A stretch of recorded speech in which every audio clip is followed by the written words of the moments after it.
Hello friends, आज मैं आपको सेंट ऑफ वुमन ये 1992 की मूवी एक्सप्लेन करने वाला हूँ। इसकी IMDb रेटिंग 8 आउट ऑफ 10 है, यानी कि बहुत ही सही मूवी है। इस मूवी में एक ओल्ड करना मरना चाहता है, पर इसके मरने से पहले बहुत सारी विशेष होती है। ये विश कंप्लीट करने में एक स्टूडेंट उससे हेल्प करता है। यही इस मूवी की स्टोरी लाइन है, तो डायरेक्टली शुरू करते हैं। मूवी स्टार्ट होती है और हमें बड़ी सी एक स्कूल दिखाई गई है। ये पियरे नाम की स्कूल है और ये बहुत ही फेमस है। यहाँ बहुत स्कॉलर लड़के पढ़ते हैं। यहाँ हमें हमारा मेन कैरेक्टर दिखता है, इसका नाम चार्ली होता है। ये जो वीक होता है थैंक्स गिविंग का वीक होता है और सब स्टूडेंट्स अपने घर जाने वाले होते हैं। इसके बाद कुछ बिगड़े हुए बच्चे स्कूल के बाहर हमें दिखते हैं। उनका जो प्रिंसिपल होता है ये एक नई कार में आता है। इससे वो जलने लग जाते हैं क्योंकि मैनेजमेंट ने इसने अपना जॉब अच्छे से किया है, इसी वजह से उसे एक कार दी है। ये सब लड़के अपने प्रिंसिपल को हेट करते हैं। ये सब अब प्लान बना रहे होते हैं। इन्हें स्कीइंग के लिए इस थैंक्स गिविंग पर जाना होता है। जब चार्ली स्कूल से बाहर आता है तो इससे भी ये बात करने लग जाते हैं। इन लड़कों में से सबसे बिगड़ा हुआ हैरी जो होता है ये इससे कहता है कि तुम्हें हमारे साथ स्कीइंग आ सकते हो। चार्ली को जब वो वहाँ जाने का रेट बताता है तो चार्ली इसलिए मना कर देता है। चार्ली एक पुअर बैकग्राउंड से आता है, उसके पास इतने पैसे नहीं होते।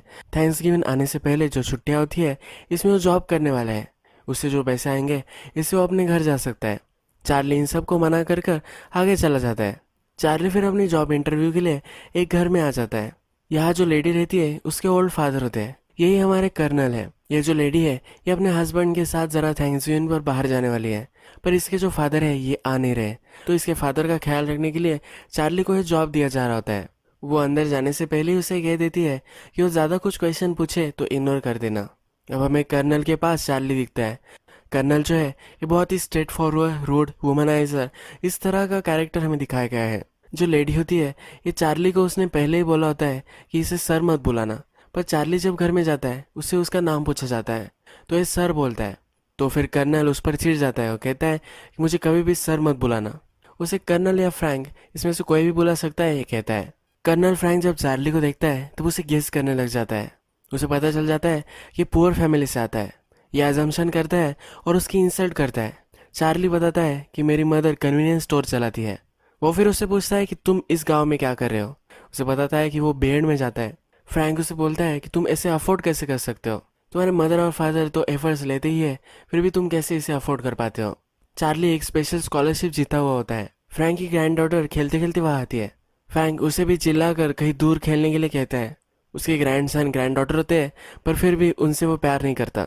चार्ली जब बोल रहा होता है कि कैसे वो यहाँ रहना अफोर्ड कर सकता है, तो फ्रैंक बोर हो जाता है। फ्रैंक कहता है कि क्या तुम मुझे पेट्रोनाइज करते हो, यानी कि कितना स्ट्रगल तुम कर रहे हो ये मुझे बता रहे हो।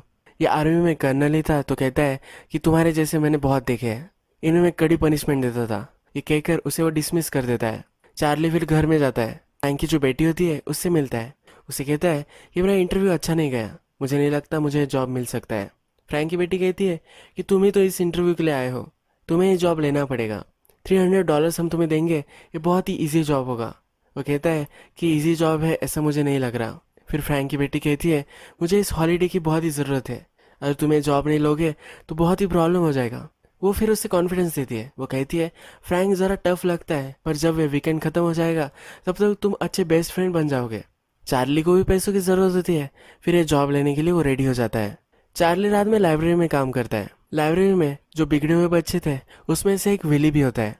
विली रात तक इस लाइब्रेरी में रुकता है और ये दोनों फिर बाहर आते हैं। जब वे अपने रूम तक जा रहे होते हैं तब जो बिगड़े हुए दूसरे बच्चे थे इनको देखते हैं। जो लैम्प पोस्ट होता है इस पर बड़ा सा बलून वो लगा रहे होते हैं। ये देखकर विली हंसने लग जाता है। ये कुछ ना कुछ तो शरारत करेंगे, ये देखकर उसे बहुत ही हंसी आती है। तभी उनकी एक प्रोफेसर वहाँ आती है। ये इन सबको देख लेती है। विली इसको कवर करने की कोशिश करता है, पर ये कर नहीं पाता। नेक्स्ट दिन स्कूल में जब प्रिंसिपल आता है तो लैम्प पोस्ट के नीचे ही वो गाड़ी लगाता है। ये जब गाड़ी लगाता है स्कूल का जो स्पीकर होता है वो बजने लग जाता है। जो शरारती लड़के थे ये कमेंट्री करने लग जाते हैं। वो कहते हैं कि प्रिंसिपल ने मैनेजमेंट की चाटी है, इसी वजह से इसको एक कार मिली है। ये जब वो कह रहे होते हैं तो बलून फुला लेते हैं। इस बलून पर प्रिंसिपल का गंदा कार्टून भी होता है। ये देखकर प्रिंसिपल चिढ़ जाता है और इस बलून को फोड़ने की कोशिश करता है। जब ये फोड़ता है तो इसमें बहुत ज़्यादा पेंट होता है। इस पेंट से ये कार पूरी खराब हो जाती है। इसके बाद हमें डायरेक्टली प्रिंसिपल के ऑफिस में विली और चार्ली ये दोनों दिखाए गए हैं। टीचर ने इन दोनों को देख लिया था, पर जो लड़के थे इन्हें वो देख नहीं पाई थी। अब प्रिंसिपल इन दोनों से पूछता है कि कल रात क्या हुआ था, मुझे सब कुछ बताओ। ये दोनों कहते हैं कि हम सही से देख नहीं पाए। फिर विली को प्रिंसिपल अपने ऑफिस से निकाल देता है। इसके बाद वो चार्ली से बात करने लग जाता है। वो कहता है कि मुझे पता है कि तुम बहुत ही अच्छे लड़के हो। प्रिंसिपल फिर चार्ली को एक ऑफर देता है। वो कहता है हार्वर्ड में मैं एक लड़के को एडमिशन दिला सकता हूँ। मैं हर साल एक लड़के को रिकमेंड करता हूँ और जिसकी फाइनेंशियल सिचुएशन बहुत ही ख़राब होती है इसी को मैं रिकमेंड करता हूँ। इस साल वो चार्ली को रिकमेंड कर सकता है, पर इसके पहले जिस लड़कों ने ये सब किया है इनके नाम उसे देने पड़ेंगे।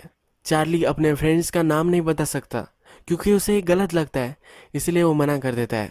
प्रिंसिपल के लिए बहुत ही पसंद होता है। अपनी जो इंस्टीट्यूट है इसकी रिस्पेक्ट इंटीग्रिटी ये खराब नहीं होने चाहिए, इसलिए जो कल्प्रिट्स है इन्हें इसे ढूंढना ही है। ये चार्ली को बोलता है कि मैं तुम्हें ज़रा टाइम देता हूँ, वीकेंड पर सोचो और इसके बाद मुझे फिर से कहो। चार्ली जब ऑफिस से बाहर आता है वहाँ विली भी होता है। विली उससे कहता है कि ज़्यादा तुम टेंशन मत लो, हमें ज़्यादा वर्री करने की कोई भी ज़रूरत नहीं है। वो उससे कहता है कि प्रिंसिपल जो है ये हमें तोड़ने की कोशिश कर रहा है, पर हम टूटेंगे नहीं। हम हमारे फ्रेंड्स ने जो किया है ये किसी को भी नहीं बताते। नेक्स्ट दिन चार्ली फ्रैंक के पास आता है। फ्रैंक की जो डॉटर है अब वो यहाँ से जा रही है। फ्रैंक चार्ली को उसके कपड़े फोल्ड करने के लिए कहता है। चार्ली उससे पूछता है क्या हम कहाँ जा रहे हैं। वो कहता है कि तुम तुम्हारा काम करो, ज़्यादा कुछ सवाल मत पूछो। फ्रैंक की बेटी फिर से उसे मिलने आती है। फ्रैंक चार्ली से कहता है कि 3 बार मुझे मिल चुके हैं, इसे मुझे छोड़कर जाने का इतना क्यों डर लग रहा है। फ्रैंक की बेटी उससे मिलती है और फिर चली जाती है। जैसे फ्रैंक की बेटी वहाँ से चली जाती है तो फ्रैंक रेडी हो जाता है। फ्रैंक घर में टकरा जाता है तो चार्ली उसका हाथ पकड़ लेता है। फ्रैंक उस पर चिढ़ जाता है। वो कहता है कभी भी तुम मेरा हाथ नहीं पकड़ोगे, मैं तुम्हारा हाथ पकड़ूंगा जब मुझे सहारे की ज़रूरत पड़ेगी। ये बहुत ही ज़्यादा स्ट्रिक्ट होता है। बाहर फिर एक टैक्सी आती है। वो कहता है कि चलो अब हमें चलना है। चार्ली कहता है कि मुझे पता नहीं था कि हमें कहाँ जाना है। फ्रैंक कहता है कि मेरी डॉटर तुम्हें कहना भूल गई है। चार्ली जब उसे पूछता है कि कहाँ जाना है तो वो कहता है कि हमें न्यूयॉर्क जाना है। चार्ली उसे कहता है कि मैं न्यूयॉर्क नहीं जा सकता, ये इसके लिए ज़रा ज़्यादा रिस्पॉन्सिबिलिटी हो जाएगी। इसके पीछे एक रीज़न है। फ्रैंक को ज़्यादा दिख नहीं पाता, ये प्रैक्टिकली अंधा ही होता है। एक अंधे आदमी को न्यूयॉर्क ले जाना ये बहुत ही गलत हो जाता है, इसलिए ये मना कर रहा होता है। फ्रैंक कहता है कि क्या तुम रिस्पॉन्सिबिलिटी से डर रहे हो। वो फिर उसे फोर्स करता है और लेकर ही जाता है। फ्रैंक ने फर्स्ट क्लास टिकट बुक की होती है। वो फिर प्लेन में अल्कोहल मंगवाता है। जब उसे सर्व करने के लिए एयर होस्टेस आती है तो उस खुशबू से उसने जो सेंट पहना है ये वो जान लेता है। इसका नाम क्या होगा ये भी वो गेस करता है और उसे नाम से पुकारता है। चार्ली सरप्राइज हो जाता है। वो पूछता है कि तुमने कैसे ये गेस कर लिया। फ्रैंक को लोगों के नाम या लोग कैसे हैं इसकी बहुत ज़्यादा जानकारी होती है। एक्सेंट ये ओएसएस बनी है, ये जहाँ रहती थी, इससे मुझे पता चल गया कि इसका जनरल नेम यही हो सकता है। चार्ली सरप्राइज होता है कि फ्रैंक इतना इंटेलिजेंट है। चार्ली उससे पूछता है कि हम न्यूयॉर्क क्यों जा रहे हैं। फ्रैंक कहता है कि जब मुझे बताना होगा तब मैं तुम्हें बता दूंगा। फ्रैंक अब एयर होस्टेस को फिर से बुलाना चाहता है। वो कहता है कि वुमन, गॉड ने सबसे अच्छी बनाई हुई चीज़ जो होगी वो वुमन ही होगी। वो कहता है कि वुमन के जो हेयर होते हैं यही सबसे बढ़िया होते हैं। उनके लिप्स, जब हम इनसे किस करते हैं तब डेजर्ट के बाहर हमें वाइन मिली है ऐसा लगता है। वो बहुत ही औरतों की तारीफ करता है। चार्ली कहता है कि तुम्हें तो बहुत ही ज़्यादा औरतें पसंद है। न्यूयॉर्क में आने के बाद एक 5 स्टार होटल में आते हैं।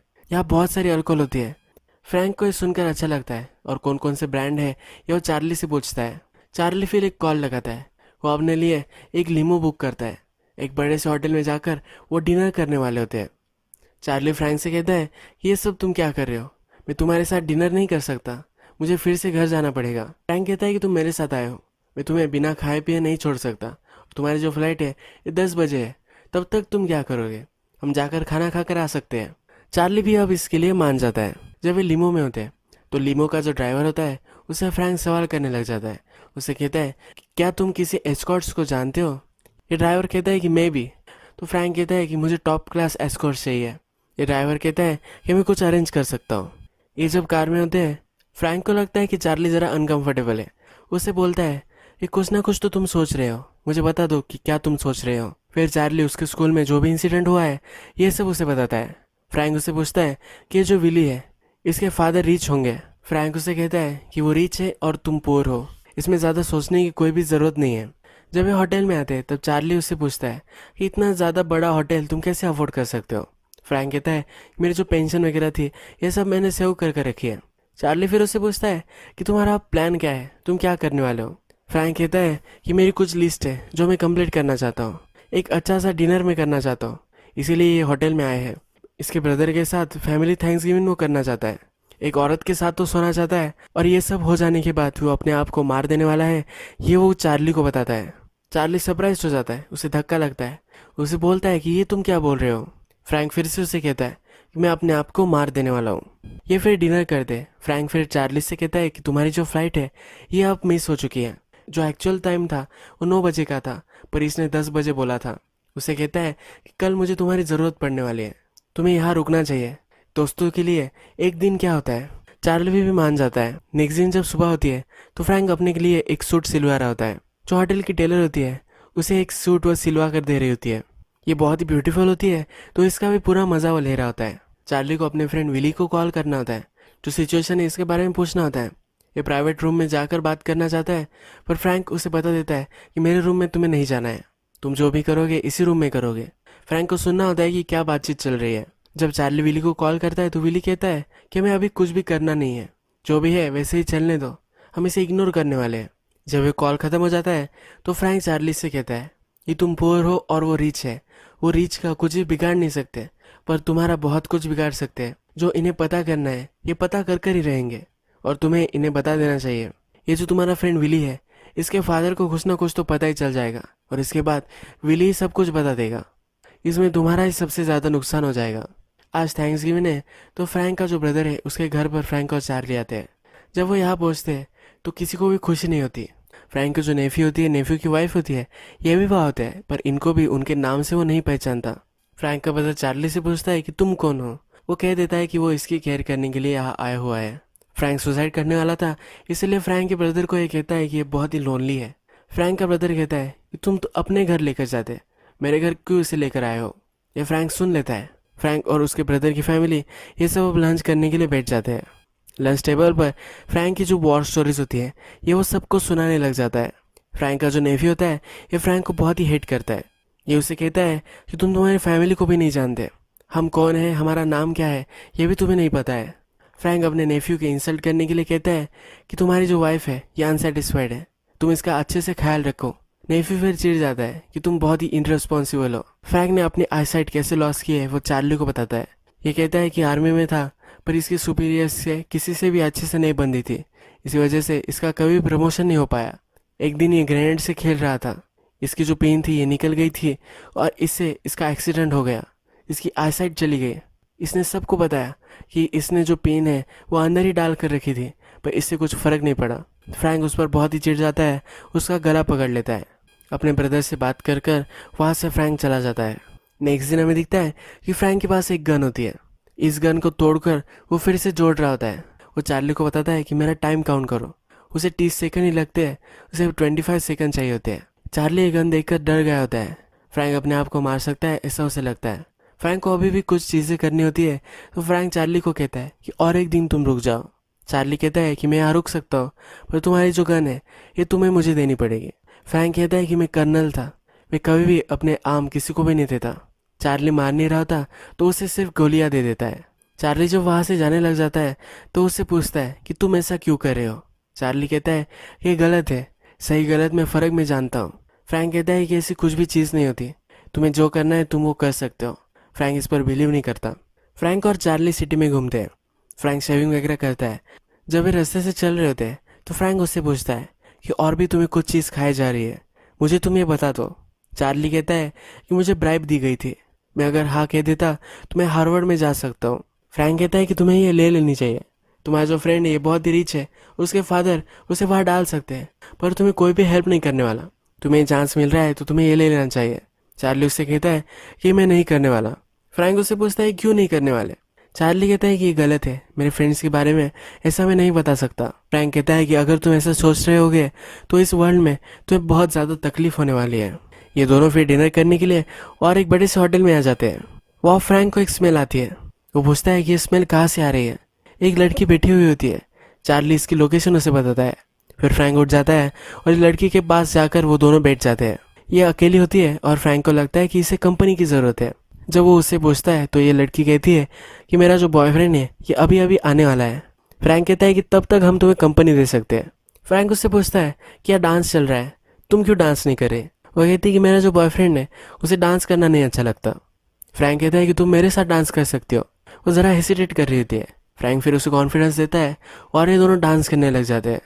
ये दोनों बहुत ही एंजॉयबल डांस करते हैं और फिर से टेबल पर आकर बैठ जाते हैं। इस लड़की का फिर बॉयफ्रेंड वहाँ आता है और इन दोनों को सिटी में जाना होता है। इन दोनों का जो बिल होता है ये फ्रैंक इंसिस्ट करता है कि वो पे कर दे। फ्रैंक और चार्ली रात में अपनी नीमो में एक जगह आते हैं। एक होटल होता है। फ्रैंक ने अपने ड्राइवर को बोला था कि उसे एस्कॉर्ट की ज़रूरत है। ये इसके पास अब आ चुका है। चार्ली गाड़ी में रुकता है और फ्रैंक इस औरत के साथ सोने के लिए जाता है। फ्रैंक जब गाड़ी में से अपने फ्रेंड को कॉल लगाता है तो उसे पता चलता है कि विली ने अपने फादर को बता दिया है। वो अपने फादर को नहीं बताने वाला था।